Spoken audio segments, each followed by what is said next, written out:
Hi, it's Educator, and it is closing in on the end of the third day of the 2013 Global Education Conference.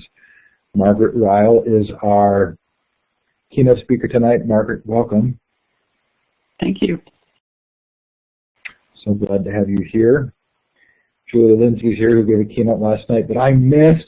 What's the heck of actual recording, Julie? I hope it went well. There are lots of conference reminders. Primarily, there's a chat on the front of the web page. It works out very well for asking questions. We love that feature now. You can follow us on Twitter. We have a hashtag. It's GlobalEd13. There's a survey that you'll get at the end of the session. Please do let us know what you loved and what you didn't. And we do go through those, so it's really helpful to get your feedback. Do consider partnering with us if you're a school or a nonprofit. And if you're a commercial organization, you can sponsor us. That's what makes this conference free. And do look for a lot of the new activity on the website. It's a lot of fun. Thanks to IRN and the Global Campaign for Education, who are sponsors and who have made this conference available and available for free. So this is a chance for those of you in the audience to indicate where you're participating from. Go ahead and click on the star icon to the left of the map. It's the second one down, and click on the map. Australia, Mexico, United States, Japan maybe? No, not high enough. Taiwan, of course. Do put those locations in the chat. I'd love to know the time, the temperature, anything else. So who's out on the water? That's either Hawaii or Guam, or that's maybe me having moved my icon accidentally. Oh, there it goes.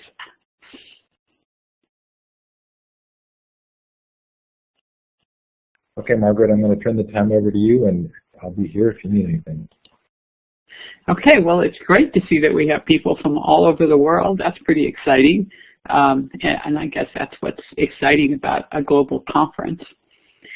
How many of you, let's see, do you know how to put, there's a hand up tool someplace. Yes, I see it. How many, above the names, there's a little hand. I think that's, is that a hand up? Yes. Okay. So I'm going to ask a question and see how many of you are from IRN.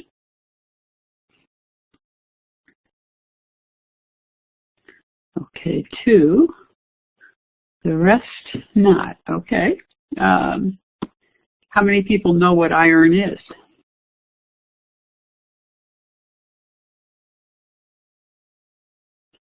Okay.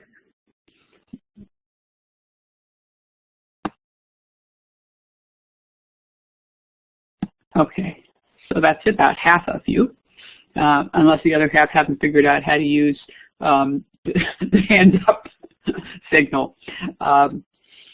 So I'm on the board of IRN. I'm also the director of the Center for Collaborative Action Research, and I wanted to talk a little bit about an approach to doing global education that is called action research.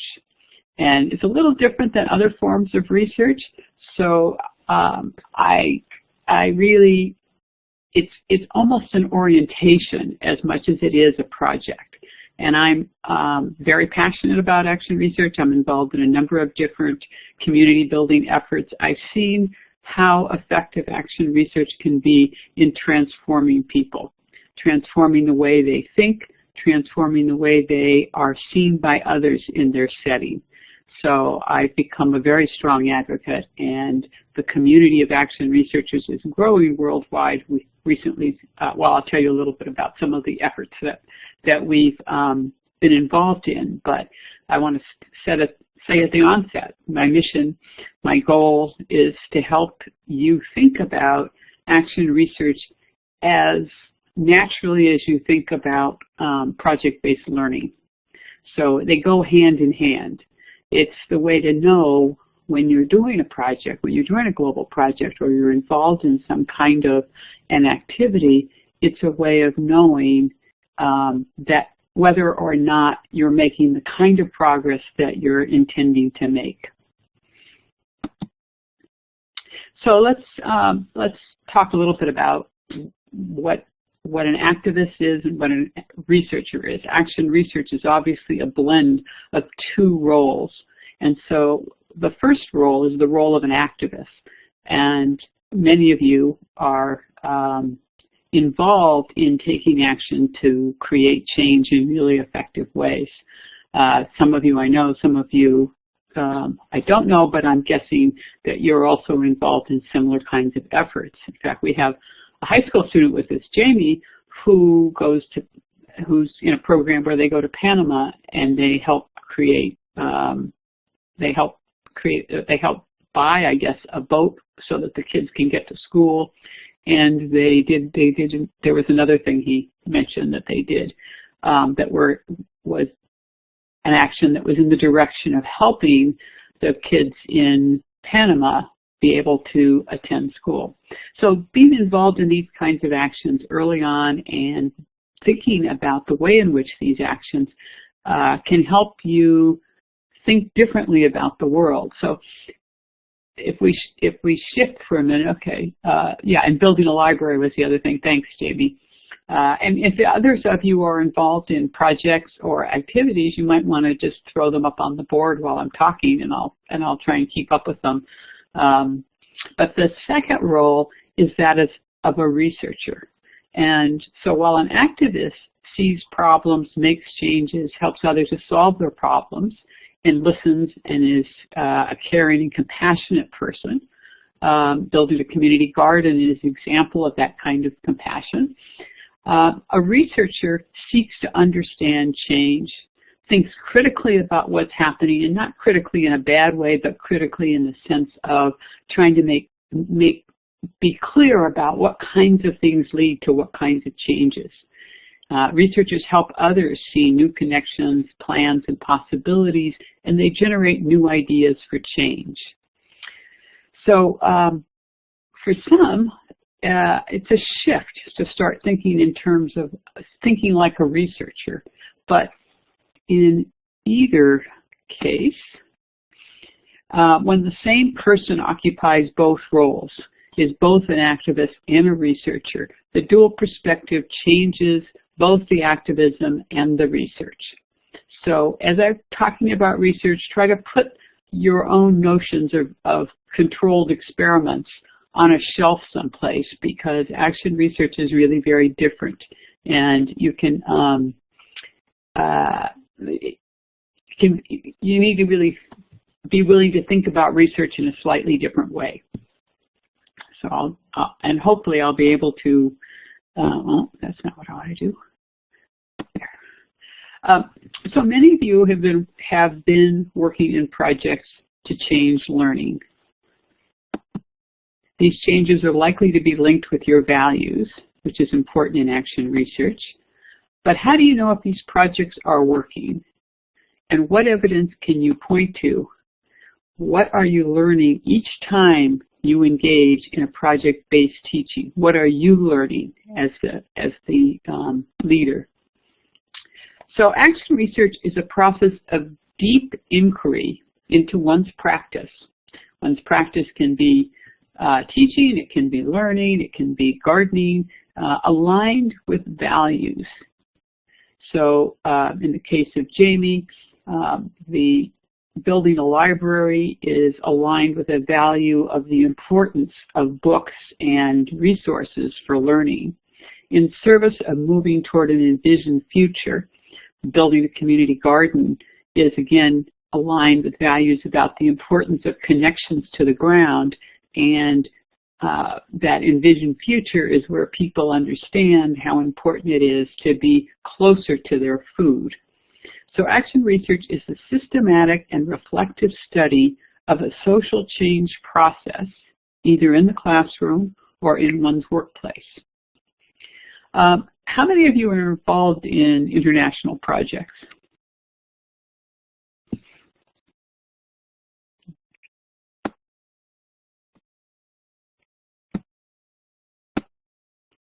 Okay. And how many of you are involved in activities in your school that are sort of outside of the realm of traditional teaching, sort of getting kids involved in things that are connected with you know, your communities or with people outside of the classroom?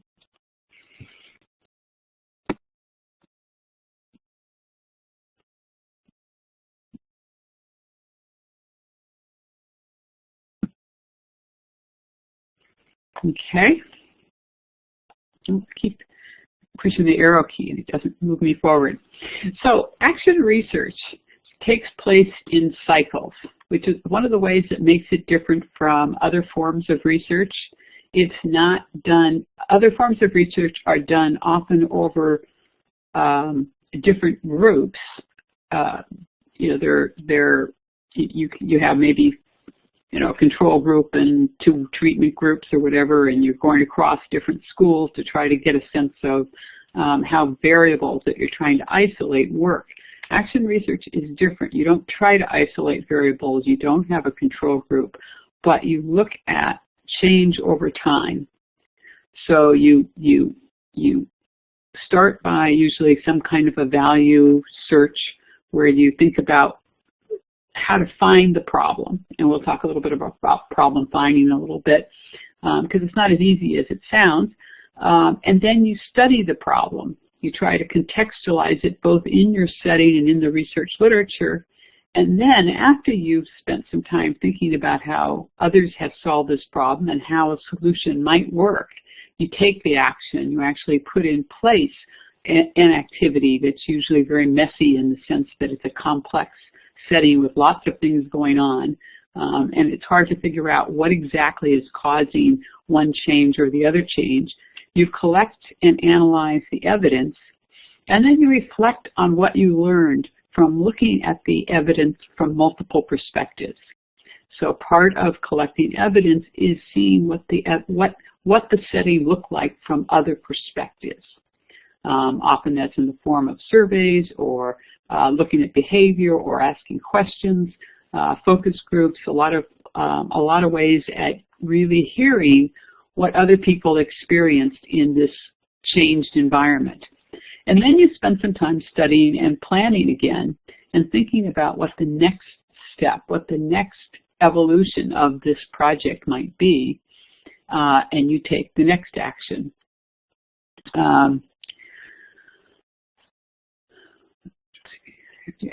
Would you say action similar to diagnostic cycle used in supervision in schools? Possibly, but we'll see. I'm going to hold that question from teacher Deborah, and maybe as I'm working along, you can tell me whether or not you think it's the same or different.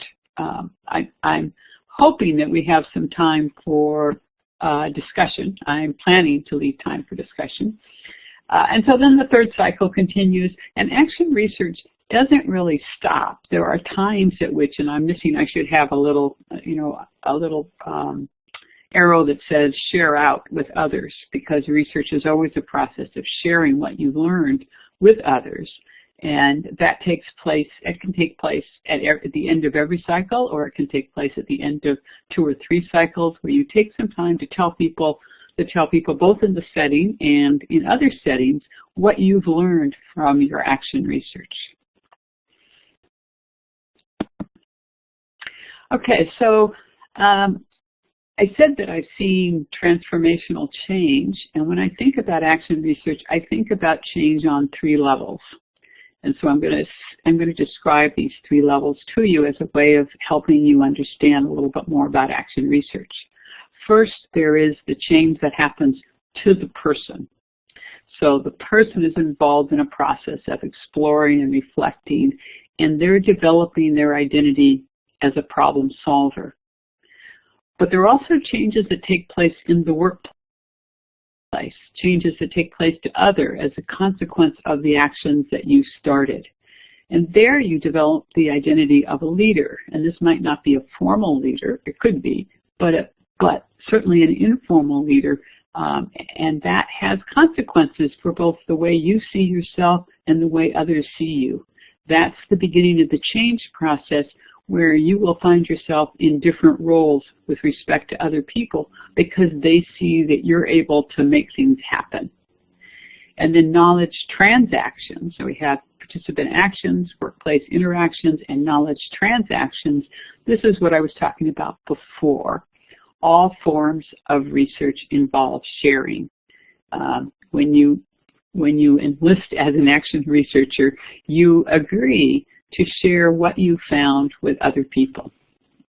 And this can be in lots of different ways, at conferences or in papers or on websites. So let's unpack those a little bit. So action research is about personal transformation. So on the first level, the researcher focuses inward, reflects inward, reflecting on changes in skills, knowledge, and identity. So Deborah is saying it has very similar steps. Well, good. And people have a way of calling action research by different names, and there are also other processes that are very similar. Reflective teaching is similar to the first part of action research, but doesn't have in it that same obligation to share out what you're doing. Design research is very similar to action research, although design research can be done by people who come from the outside, and action research is always done by somebody who's on the inside. So it's participatory. It is sometimes called teacher research, but teachers can do all forms of research. They don't have to do action research. So, it can vary in those ways. And in the end, if you're interested in how it compares to different forms of research, I'm happy to talk about it. But on the personal level, one of the ways of thinking about action research is to think in terms of 3 paths to expertise. And each of these expertise are really very different. And I'm going to describe each of them. I had a nice little animation, but we're going to go with the flat because the shared screen seems to not work well in this environment. So the first one, you can imagine this little arrow shooting out to routine expertise. So I'm going to start, we'll come back to this little map. But a routine expert is someone who sees teaching as a science, faithfully follows routines that have been identified as best practices or what works, follows the slogan that practice makes perfect. So the goal is to become better and better at the lesson that you're trying to perfect, and to reduce the time and the effort needed so that you can almost teach without thinking. The idea is that if it worked once, it should work again. And the problem with that, one of the problems with that approach is that from that perspective, new ideas or new practices are seen as untested and risky. Safer to stay with what works. Why change? It ignores the fact that everything in the system is changing. And so even if a practice was a great practice at one point in time, the kids that you're dealing with, the technology that you have, and the world that you're teaching about is all in flux. And so routine expertise in teaching is not the form of expertise that is effective. Okay, so at least that's I'm making that claim. So while routine expertise can be great in something like driving, where you want to get things as automatic as possible, in teaching there really needs to be a constant change. But let's look at the other axis. Let's look at the let's see if I can put a little star here. Maybe not. All right, doesn't matter. The novice moves on the straight line up to innovative expertise. What does that look Okay, so I hope you enjoy the little graphic I found on the internet. The innovative expert sees teaching as an art. We're talking about a very inventive teacher, highly creative practice, implementing new tools, new ideas. Change is good. New ideas or practices are seen as engaging students. And the goal is invention, to be on the cutting edge of innovation. Now, just like I saw a problem with the first approach to expertise, I see a problem with this approach to expertise. I've seen many teachers who pride themselves on being the first person to adopt new technology. But if you ask them why they think it will work, or if they think it will work, and what do they think the students will learn from it, or what evidence do they have that the last innovation that they used was successful, they kind of cloud over and say, well, kids had bright eyes. They were happy. They did it. At least I know they like school, which is a good, which is halfway there to teaching, right? If you have the kids engaged instead of resisting you, you know that at least something's happening. So that's minimal evidence, but it's also a minimal understanding. And we can't afford in our schools to go that path. So obviously I'm suggesting a middle path.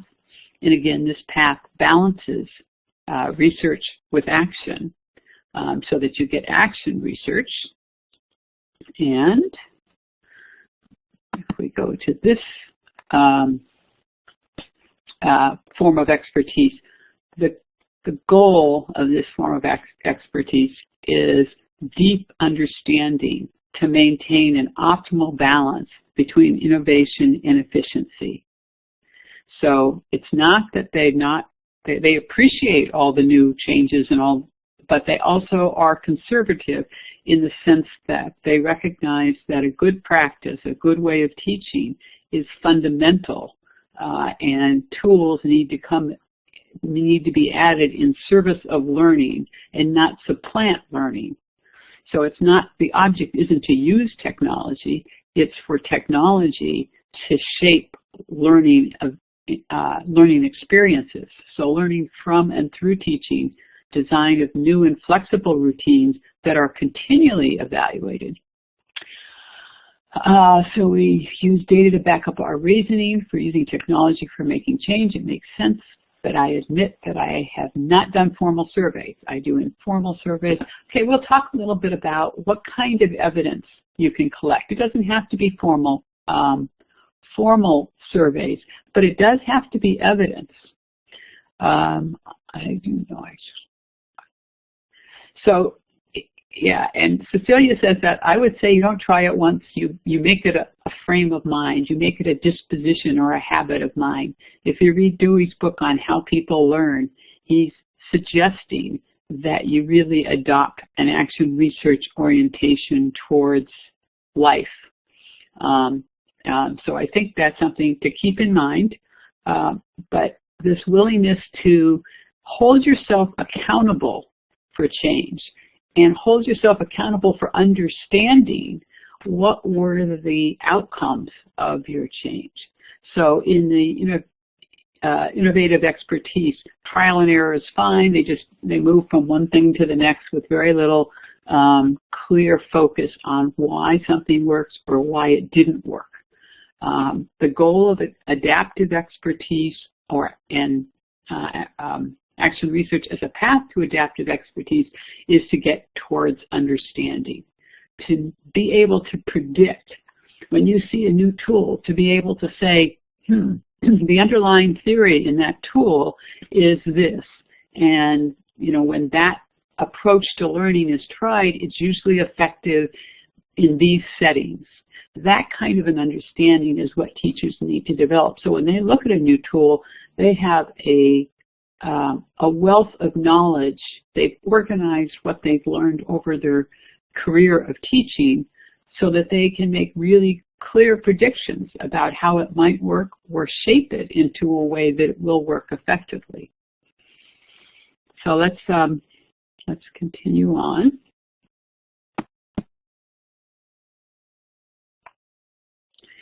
Okay, so action research develops problem-finding skills.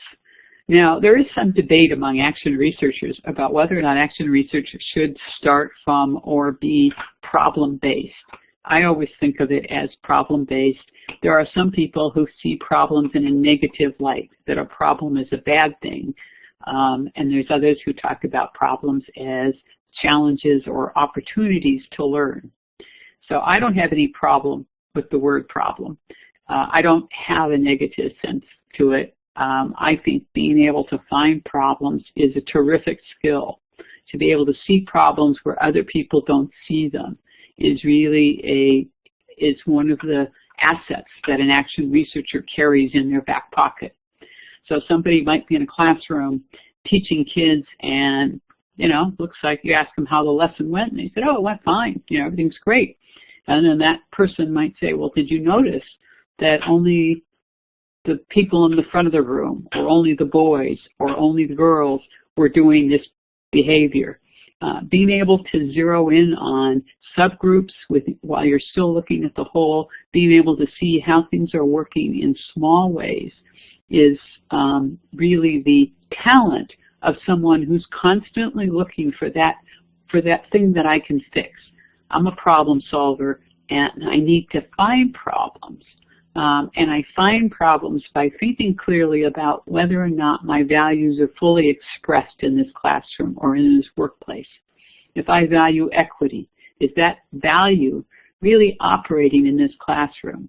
Or if I value collaborative learning, have I really found the best possible arrangement of individual and collaborative learning?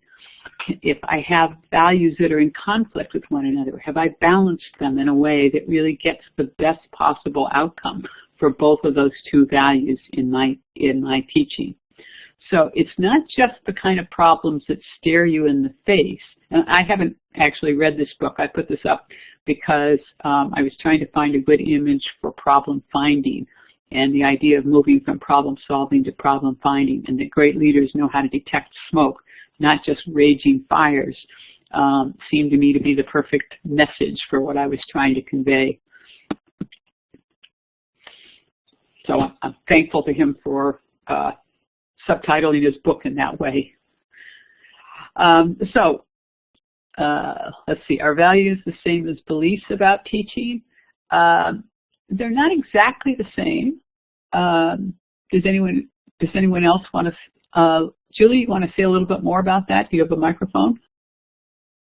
Yes, Margaret. I'm just thinking, just looking at some stuff, to do with social change and the beliefs that teachers hold in terms of how they approach learning in the classroom. I'm just wondering if this is aligning with what you're telling us as well, in terms of values. So that's what I was talking about there. Yeah. Well, values values and beliefs are probably pretty close. Beliefs come from our theories of learning. Beliefs are really our predictions or our theories about how things are going to happen, and pedagogical approaches are the tools or the methods that we use to get our that are based on our beliefs about what will happen. I guess you have the value. I would say, let's take an example of a value. If I say I value equity, and I look around and I see that some group of kids, and we'll leave out whatever the characteristics are monopolizing technology, and the other group is not getting access to the technology.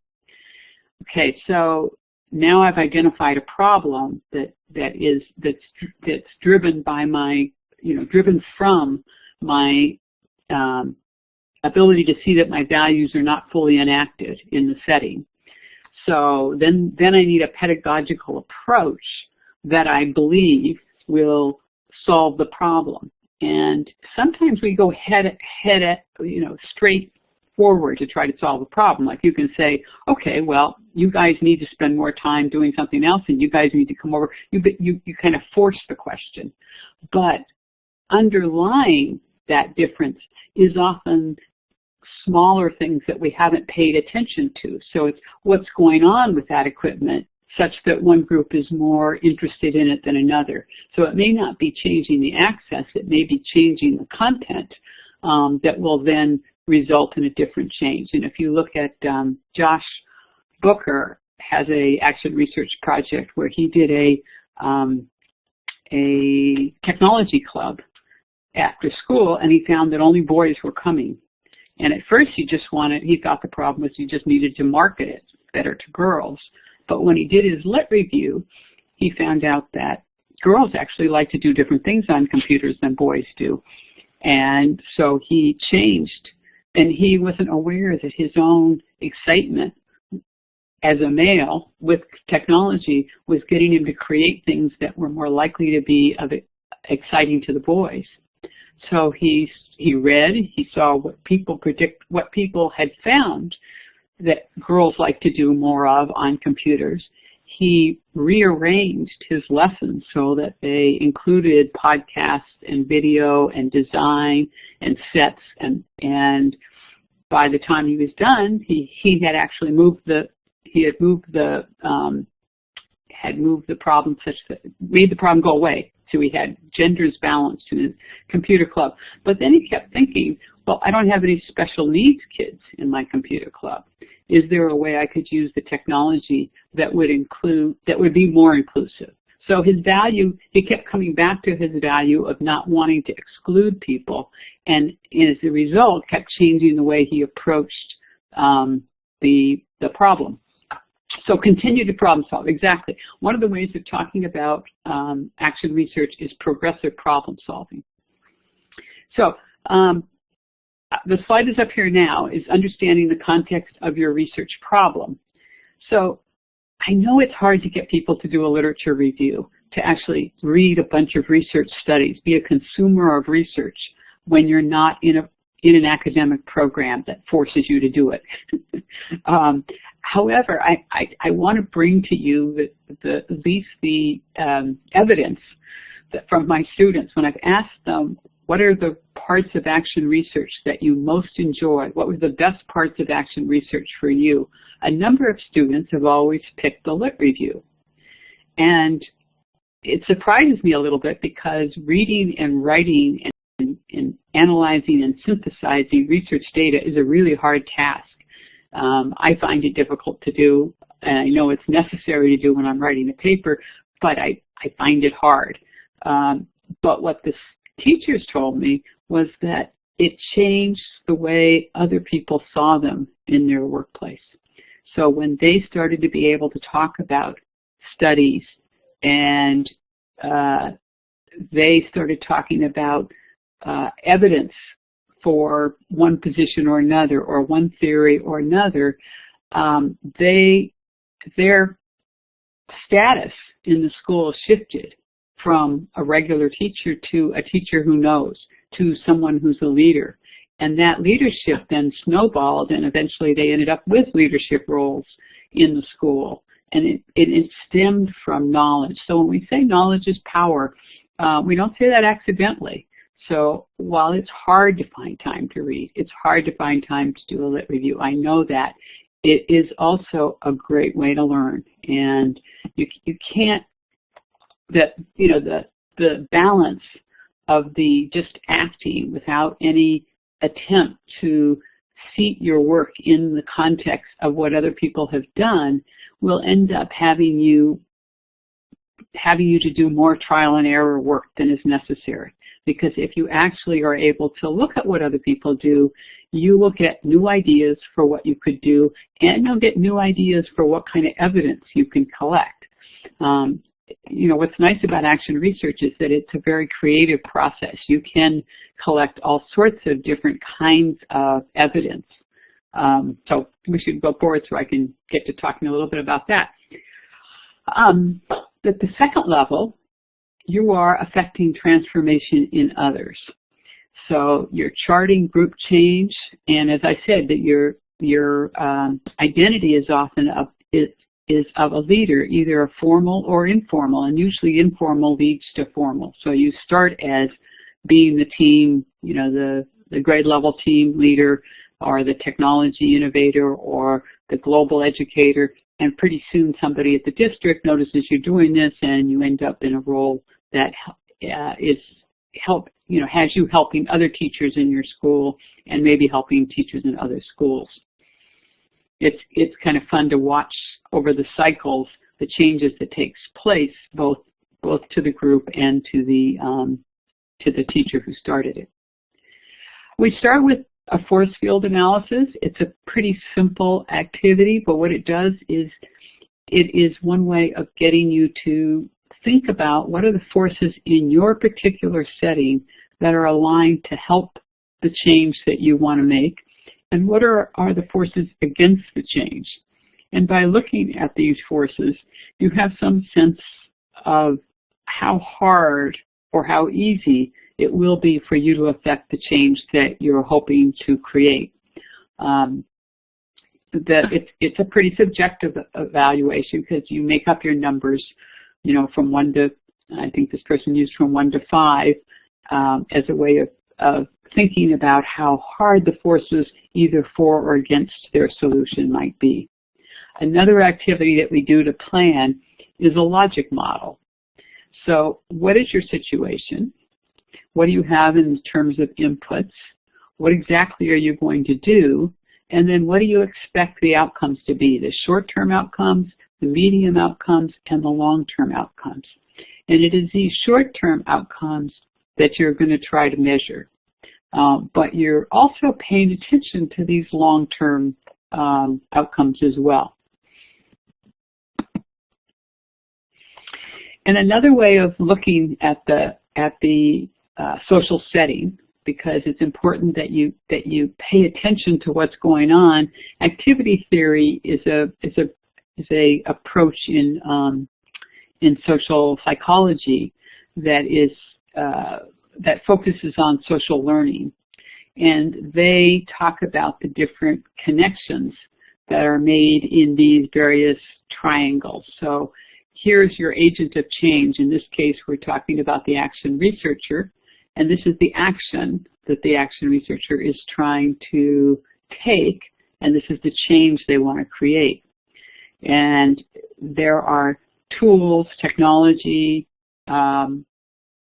resources that either are there or not there that are going to shape the relationship on this triangle. The action researcher is part of a community, and that community is shaped by rules and norms and culture. So there's that person can operate independent of this triangle here. And then the action that they take obviously involve the community and their roles and the division of labor. And then you can see that there are also internal triangles that you can make from any of these. So by looking at these 6 factors in looking at change helps people focus on the important elements in their setting that they have to attend to when they're affecting change. Okay, and then on the third one, on the scholarly level. On the third level, researchers generalize findings to other settings and share their findings with the larger research community. That's one of the biggest things that makes action research different from something like reflective teaching or other practices that has teachers look at data-driven decision-making. It is the commitment to share what you find with others, to start building communities of people who share that knowledge so that we can work not only individually, but we can work at a collective role. So what I would like to see is action research reported every year at the IRN conference in an action research strand. Action research with ICT can help orient teachers who are new to a group like IRN, and getting people to be part of an IRN action research community. Now, of course, it doesn't have to be IRN. It can be any group, but the idea is to really join a community and then commit yourself to sharing your findings with that community. Because it's one thing to develop your knowledge over the years of teaching, but unless you share that knowledge with others, you're not really working as an action researcher. So it's a critical part of action research to be both consumer and producer of knowledge. And I put up the Center for Collaborative Action Research. This is where action research reports are published every year. I just put up 2 this week that are new, and I have another 6 that are going through the peer review process for final posting. These are the best examples of action research done at Pepperdine over the years. So usually we get 2 or 3 from every year, sometimes 4 or 5, depending on how hard the peer reviewers are in deciding what gets posted. But that's part of the research process, is to be accountable to your peers and to make judgments about how to develop the theory, methods, and findings. So in getting to help you understand more about action research, I encourage you to go to the site and look at the examples of action research that you'll find posted there. Because obviously in an hour I can't do much more than just kind of give you the broad strokes. This is the interact section. Let's see, I'll go back in the universe of the center. There's an interact button, and if you push the interact button, you get taken to this site, which is under active construction by me and others. Right now, what I'm doing is developing an action research tutorial. I'm a little bit behind in my, I like to have the lit review section all done and posted, and it's still in the production stages, but I'm learning how to create videos, which I've never done before, and I see a couple of students in the Pepperdine program. I saw at least one, Greg.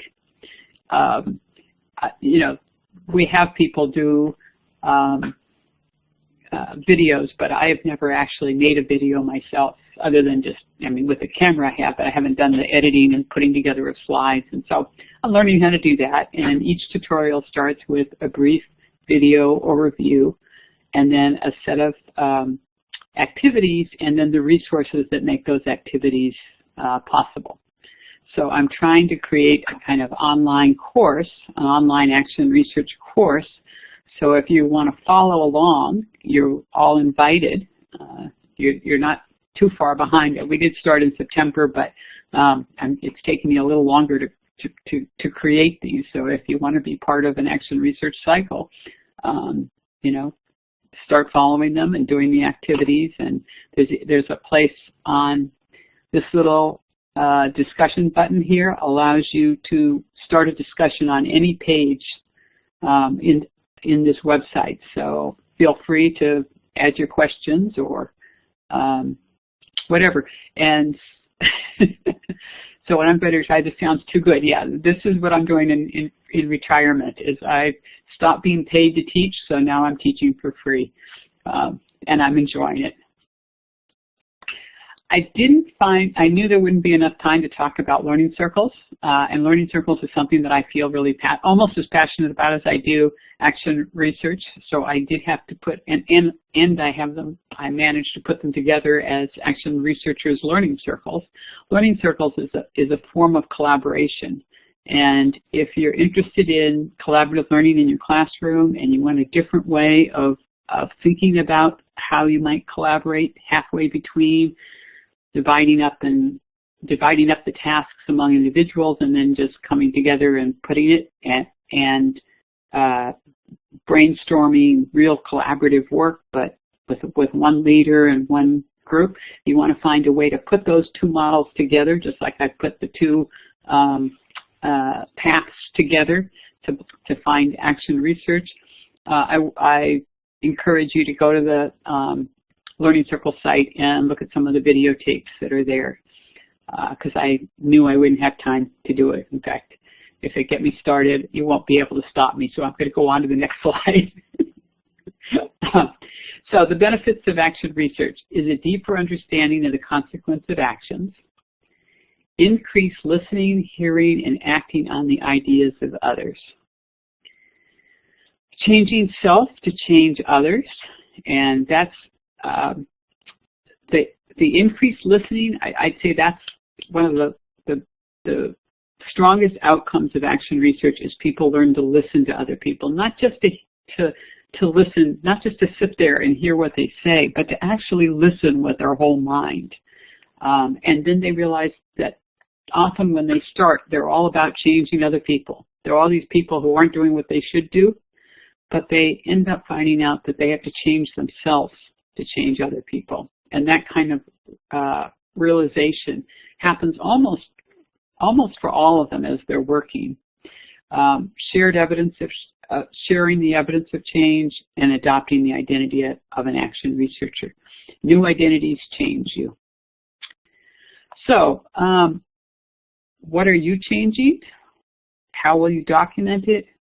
Who will you share it with? These are your action research questions. And in a minute, we're gonna talk about those. I did want to put up. Oh, I guess I missed. Oh, there's a couple slides missing, and it's because I had a crash. But it's not critical. I wanted to put up a slide for the. There it is, ARNA Connect, the Action Research Network of the Americas, and invite you all to join. That's another retirement project that we started last November. We've had our first conference, and we're planning for our second one. We've got a fast-growing network of action researchers from around the world. And it's really exciting to see them coming together, and everybody has been working in little tiny silos, and we're working hard at finding the way to connect the people and connect groups of action researchers across the country. So this is a new group, the Action Research Network of the Americas. Lots of great resources. Our conference site is up. More ties to resources on action research, and then of course there's the link to Action Research Learning Circles. So what kinds of questions do you have? That's the end of my sort of formal slides. I'm willing to take questions. I'd love to hear somebody who can talk. I'm tired of hearing my own voice. So if somebody can take the mic, that would be great. But typing is fine too. And we can do both. So Margaret, I had to step away, and I'm wondering, there was an early question you were going to come back to about action research and the diagnostic cycle. Did you ever get back to that? We did a little bit. I think, is that Julie that asked that? Go back. I'm not real familiar with the diagnostic cycle that's being used. And I think the difference might hinge on, it was Deborah that asked that, it might hinge on whether or not the teachers have an obligation to share what they learn with other teachers. And maybe, Deborah, you can inform us, or someone else who knows about the practice can share. So if you have a question, you can put it in the chat, or you can raise your virtual hand, and we'll give you the microphone.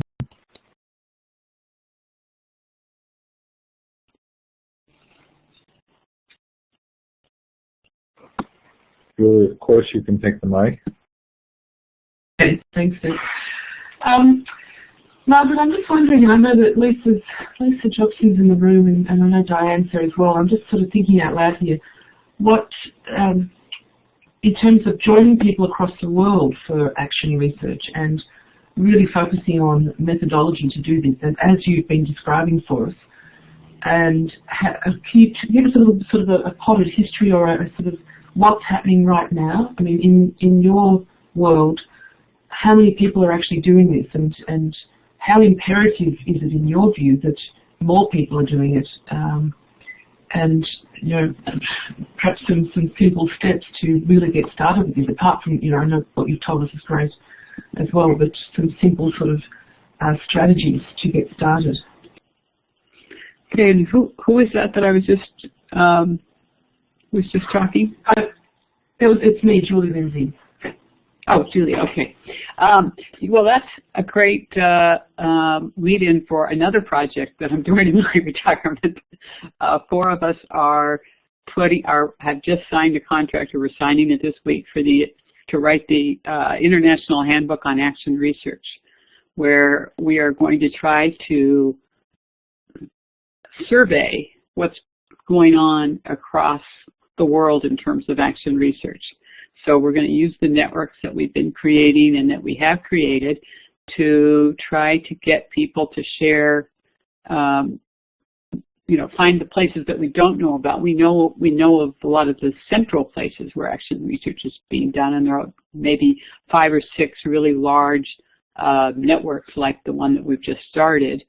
There wasn't one in the Americas, and that's why we started this one, but there's one across Europe, and there's some very active. There's the CARN group. There's a number of active research groups, including I was the chair of the American Education Research Association Special Interest Group in Action Research. So what we want to do is really get a sense of how powerful action research is and how it's different in the different places where it's practiced. I've tried to give you kind of an overview of action research, but I don't want to simplify it so that you think, well, you know, the action research is this and it is not that. It is a blend, and anytime you blend, you know, you try to find a balance between action and research, you're going to find people who move on the research side, and you're going to find people who move on the action side, say that the action side is more important and the research is kind of put on top of it, and people who will say the research is more important and the action is a way of enabling you to do research. You know, ideally you want to get closer to the middle where there's where they inform each other in a nice, powerful way. But one of the activities that I put in the second tutorial was a bunch of sliders, basically. It's a poll, like 6 little polls that you take to see whether or not you think action research should be more on this side of one of the dimensions or on that side of one of the dimensions. So we can start to think about, you know, how do we in common think about action research? For some, it's a group effort, and if the group isn't actively involved, then it can't be action research. In others, there's more of an emphasis of the individual as the initiator of the change that's in the group. I always think that since reflection is such a critical part, reflective planning and reflective thinking is such an important part of action research, that it always has to come back to the individual in the group. You know, each of the individuals can be action research and they can be working as a team, but each action researcher has to do the reflective work. The group can reflect, but I think the individual also has to reflect. So that's kind of a roundabout answer to your question, I hope. Thanks for that. It's really so you've got the individual parts. I'm just wondering whether the sum of the individual parts becomes greater than the individual parts themselves, if you sort of know what I mean. So if you've got 2 or 3 people in a global project who have agreed to do this action research, then really what perhaps they create together becomes more significant than what they're doing individually, though I appreciate your point that it's important for individuals to be sharing from that individual base, but then somehow coming together and sharing from the collaborative base as well, I think would be important. Right, and that gets back to the learning circle notion where everybody's a leader and everybody's a follower of, so there's a group process, but I'm leading the group process in this area, and you might be leading the group process in another area, and we're able to see both how the group shifts or how it changes when different people are at the head, so that there is a sense of not dividing completely into individual approaches, because you're right, the group is more powerful than the whole, but the person who leads the group is often the most powerful. And so in a learning circle, everybody's a leader. And that's that way of trying to get, and I think in action research, you can have co-action researchers who are working with you, but I think everyone maintains their status as a researcher. And even if they write collectively, thinking through on their own and being able to share on their own is an important part of doing the action research. But I think that's one of those interesting things where we don't have to have exactly the same view. And I'm trying to get a sense of how people divide up in a number of issues like that, where the views can be slightly different. Steve is telling me it's time to wrap up. We have to give people time to take a break before the next set of sessions. Oh, I'm sorry. I didn't realize that. No, you're great. Well, have a good time. And, I enjoyed talking with all of you. And keep in touch. Thanks, Margaret. Thanks, everybody. We are going to give you time to get to the next set of sessions. If you're a volunteer moderator, we have a need right now. So come into the lounge and we'll send you somewhere. Thanks, everybody. Bye now.